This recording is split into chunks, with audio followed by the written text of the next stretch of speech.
Welcome to From Classroom to Community. I am Alfonso Samuel.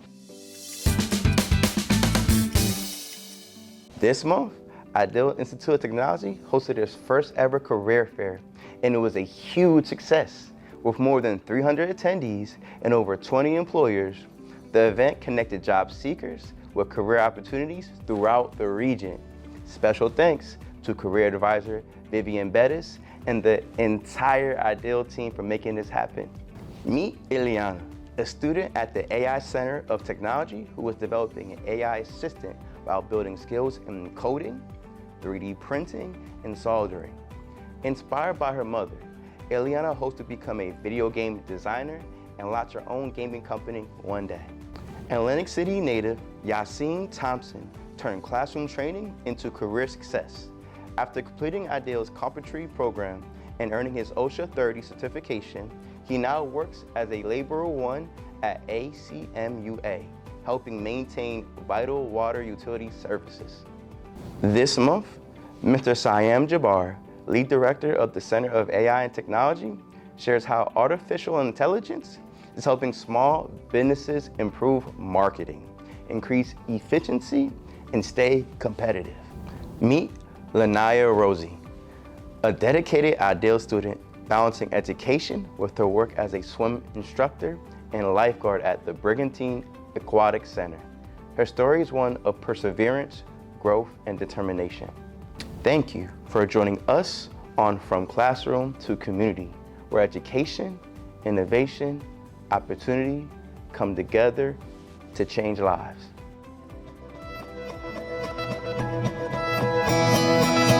In this segment, we will meet Eliana, a student at the Center of AI and Technology who's been developing an AI assistant. Her passion for technology began in high school through computer science and coding classes. During the program, she has learned valuable new skills, including 3D printing, soldering, while working classes on exciting hands-on projects. Inspired by her hardworking mother, Eliana hopes to become a video game designer and one day start her own gaming company. She says that the supportive environment at Ideal, guidance from ASHRAE, and encouragement from fellow students have made her experience both rewarding and memorable. Hi, I'm Eliana. I'm from Center AI Technology. And so right now I'm working on an AI assistant to assist with the Etsy shop. I guess it would have to be when I took computer science in high school and I liked coding, so I just kind of stepped into the field. Working here has been really great. I've been able to I think it's been very friendly and very learn new skills and meet new people. So I've been able to learn how to 3D print, how to solder, and my mom is a very important person in my life, and she's a very hardworking person. She gets anything done, honestly. She has something that she wants to do, she does it, and that has really motivated me to do what I want to do. My passions are video gaming and drawing. My favorite video game franchises would have to be Electronic Arts. My future plans are to become a video game designer and maybe hopefully one day run my own video game company. I would like to tell the staff thank you for this opportunity and teaching me new skills. My experience was in the classroom. It was very welcoming. Ashay has very much helped me throughout this whole program.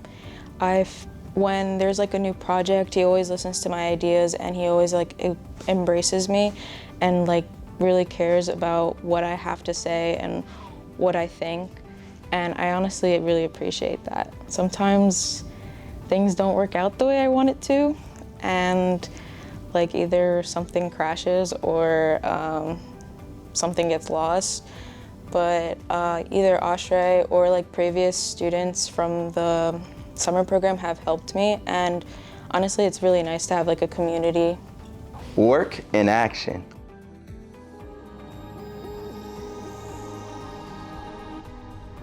On this segment of From Classroom to Community, we highlight the inspiring journey of Yassine Thompson, an Atlantic City native whose dedication, hard work, and commitment to learning transformed classroom training into a meaningful career.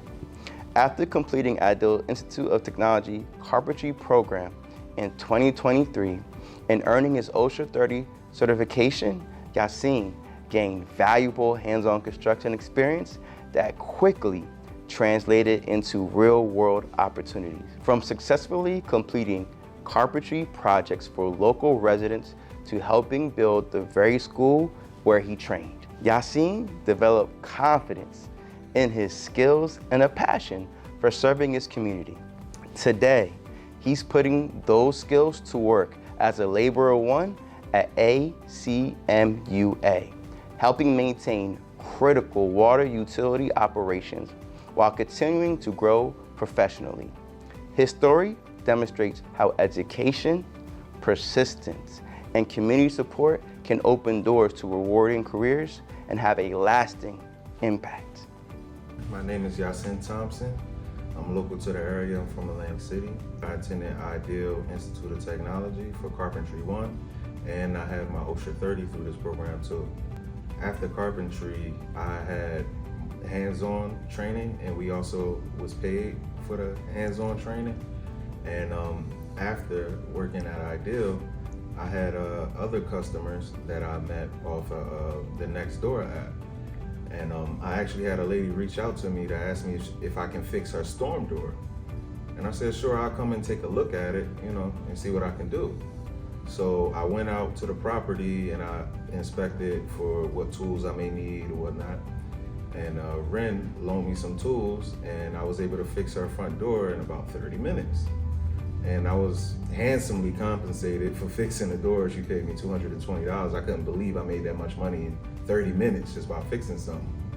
But it was a good journey. It was interesting to me as well to be able to come here for classes and also continue to finish the property.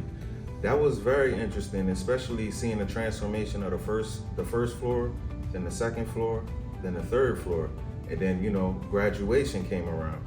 But it was very interesting to work on the school that I was attending. Like that, to be able to say, we did that, we worked on that, and to see it come to life, it took on a life of its own. And just to see people come and visit the building and say that it was beautiful and it was nice, that made me feel confident about my work and my ability. And also growing up in this area, seeing it as the press of Atlantic City before. So to see it transform into a campus was awesome.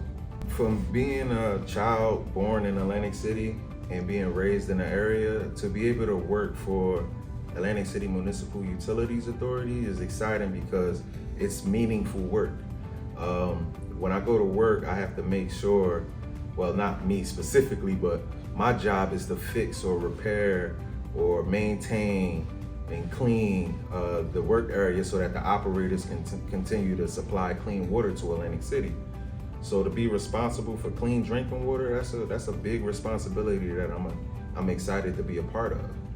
I'm a laborer one there, and they told me that there's definitely levels to improve in the company and move up in the company. So that's what I'm excited for, to be able to start now where I'm at with the skills and backgrounds that I have. They was excited to know that I had carpentry and construction background and how it can translate over there. Already, I only been there for 3 weeks already. I've been there 3 weeks already, and the manager already asked me to replace 2 doors for the facility, and I already painted a couple of the facilities there. So that was pretty cool to already be hands-on with some experience that I had. Not only did they get me in through the door and get me out of the door, definitely coming in through the doors of Ideal, it was exciting to graduate from here, but instead of having to bear all the responsibility of finding employment or relative work within the scope of my field, Ideal reached out to me and asked me if I needed anything, how things were going. So it was still an open line of communication, and they also gave me leads of different prospects of hiring, and I ended up finding ACMUA, and the rest was history. My goal from now on, I want to when I came into Ideal, I wanted to learn everything I can. And I wanted to be able to leverage that information to be able to work in the field that I studied. So after graduation, being able to have hands-on, I want to keep learning more and more and more.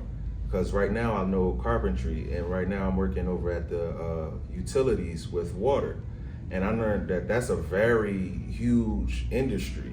So now I want to learn different things with water, and so that I can understand different terminology and move up in the ranks of over where I am. So as long as I know how I can move up, I will try to move up. Working over there at ACMUA is exciting because yes, it's fresh, but because it's important, meaningful work.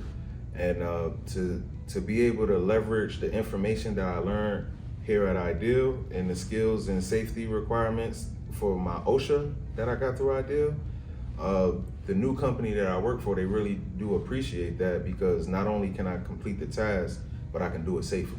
One big suggestion that I have for anybody new, I would say make sure that you have a goal and you're moving towards your goal. So you're not just obtaining things, and if you don't use it, you'll lose it, so to speak. So make sure that you have goals and you're moving towards your goals. Last month, we learned how CIT is bridging the gap between AI and business owners.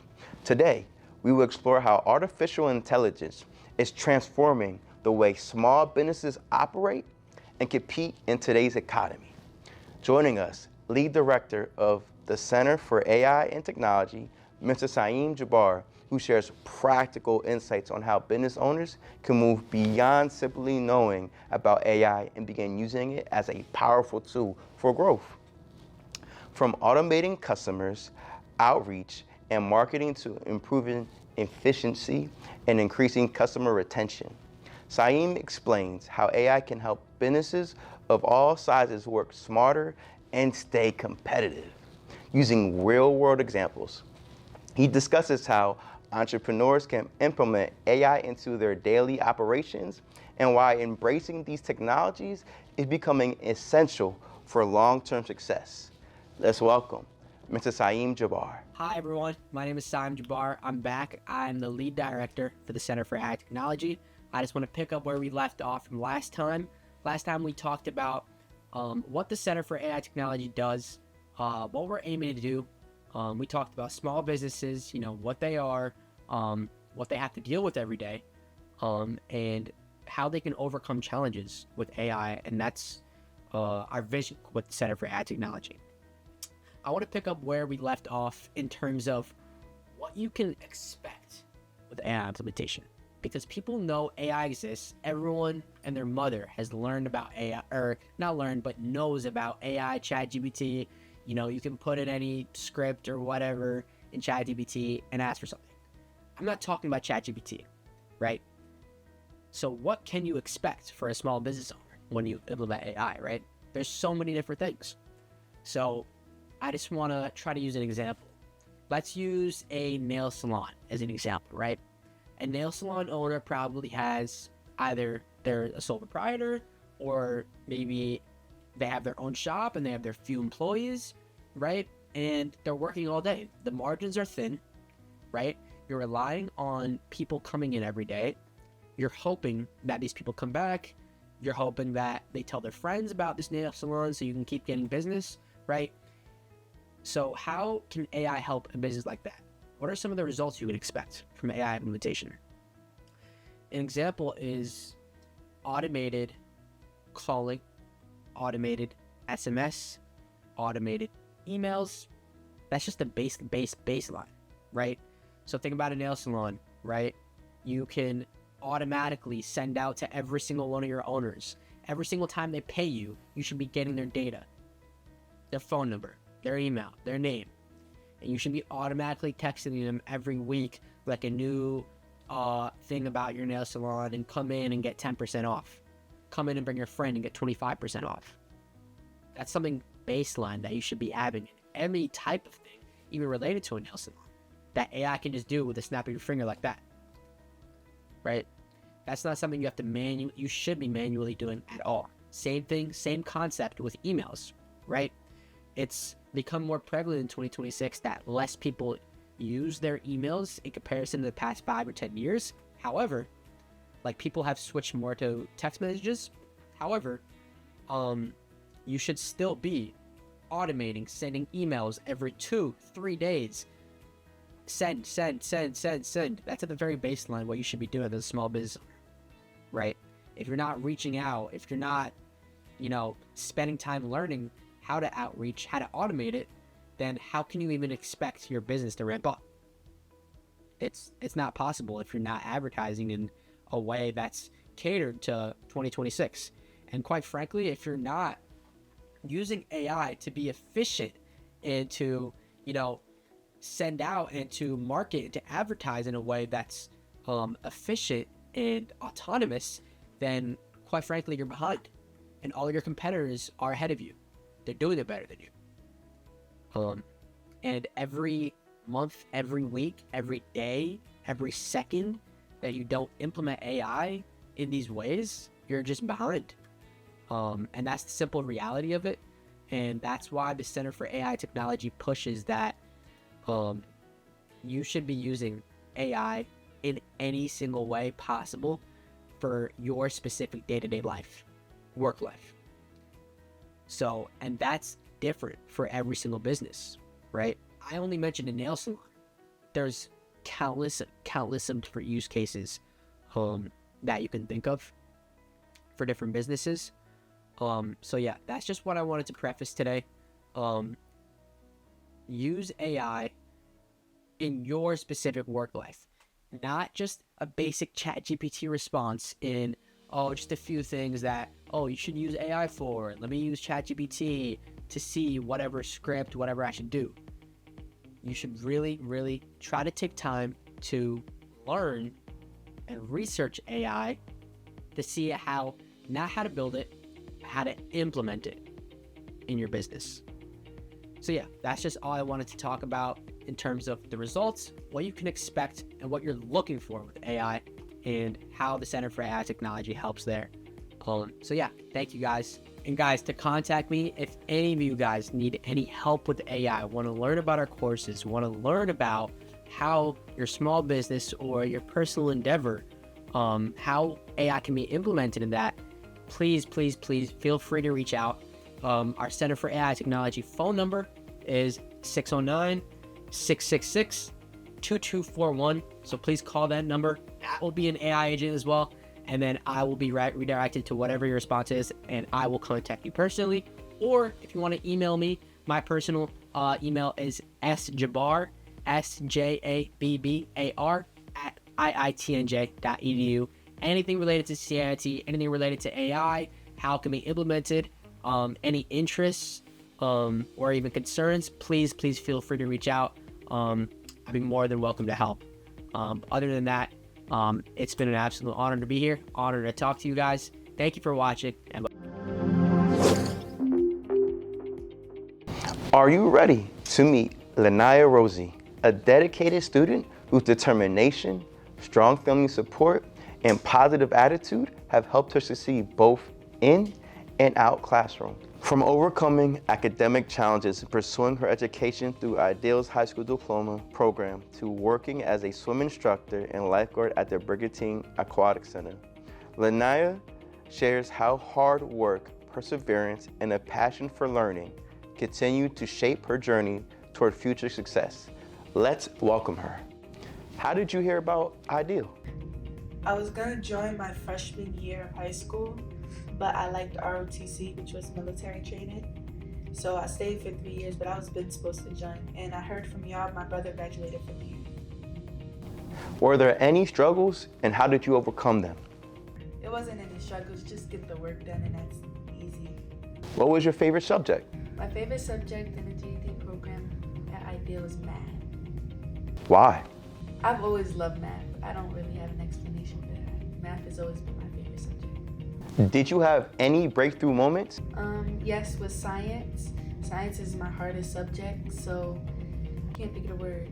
I failed my first 2 practice tests, but I ended up passing my actual test for it, so. Who is your biggest support system? The biggest support system that I have is my sister. She's also doing the classes with me. Shout them out. You said you had a job at 13 years old. Can you tell us about that experience? Yes, I started working at Brigantine Aquatic Center when I was 13, but before that I was on the swim team for a year. And then I was connected through that from school, my old high school. And I started working there. We work with kids. We teach kids from 3 months old up how to swim. We also have classes for older people to come and work out in the pool. And we also have different pools outside of the indoor pool where we actually lifeguard. Why did you choose to become a lifeguard? I got inspired to work at the Brigantine Aquatic Center from my mom. She was a lifeguard there. She still is. And she asked me if I wanted to work, and I decided to. Okay. Fair. Being 16, having a job, getting your GED, do you feel independent? Yes, I do feel independent because it's work. You do have to put in work. You do have to push sometimes, but it's a better outcome. What are your hobbies? I'm a poet. I like poetry. I like music, making music. I can relate. I like journaling, so writing. What else? I swim. I'm pretty simple. I know how to cook. Can you read one of your poems? Life for me is hard. As a girl, as a human with melanin, as a person on earth, as a future black felon, as someone who won't make it as far as my beliefs, but because of my skin, y'all just see me as a thief, as a thug, as poor, as someone who's ghetto or ratchet or a whore. But that's just on my skin's behalf, or the thickness of my hair or my sin's behalf. We do something we're proud of, all they'll do is laugh. To be happy or famous, we have to have on this mask, act white, talk white, look white, walk white. If we aren't exactly that, the best parts of us are hidden, then soon like our ancestors, soon to be forbidden. Free rights were never rights at last, just slightly better rights than our past. We still carry this power that somehow haunts people. But this power we have, we're taught to be ashamed of, because we have to adapt to a society that is also ashamed of what they think we'll do with this power that'll one day bloom like a flower, but that can only happen if we can find the good in what's ours. And then I'm a female. Being judged ×2. If only you really knew, being controlled by society for everything I do and everything I wear, then I'm not supposed to care. If I do and I burst, then I'm being judged and looked at worse. I don't think you understand. The best position on this earth is to be a white man. And that's no disrespect for the ones supporting our every moment, but you're still white men, so some things go unnoticed. Or even if you're not white or not a man, if you're one of those two, you simply won't understand. I'm not sorry, and like I said, I mean no disrespect. But the position I'm in, we're taught to regret, for it to be useless, for it to be a secret, for it to be fruitless, to be our weakness. But that's not me, and will never be. If I find the good in mind, treat it with worth, respect, and let it know it's divine. Because most females like me, and most females my age, go along with society and decides not to engage with their own power that's overflowing with rage and pain and cannot abstain. And I know I can't complain because it is and used to be me. But if you know what I mean, it's not all as it seems. There is good in who we are and what we do. And if you really pay attention, there is proof. In fact, it always has been. It's just now y'all see the proof as a trend. But it's no point of explaining to those who don't care, so I'm going to end this off on a simple note. Because all these words that I've so far said and wrote won't matter or have an impact on anything or anyone. Because we're all someone's daughter or son. We're all someone who is here for a reason, so whether black, white, or any ethnicity, we all have the ability to earn the abundance and happiness we deserve, whether from the hood or suburbs. I truly think we'll all make it in life, even if we have to fight, even if we need to take breaks. Think we'll all make it to that state, to the point in life doing something great. So yes, life for me is hard, as a girl, as a human with melanin, as a person on earth who has flesh and a skeleton. But in good states of mind, the hard parts of life will become better with time. Amazing. Is there any advice you would give future students? Don't give up, keep trying. And you have support. You have people you can turn to here. Thank you for your time. Thank you for your words. As we close this episode of From Classroom to Community, we want to thank our students, our graduates, staff, employers, and community partners for helping create pathways to success every day. From education and workforce, training to technology and career advancement, each story reminds us that opportunity can transform lives and strengthen communities. Thank you for joining us.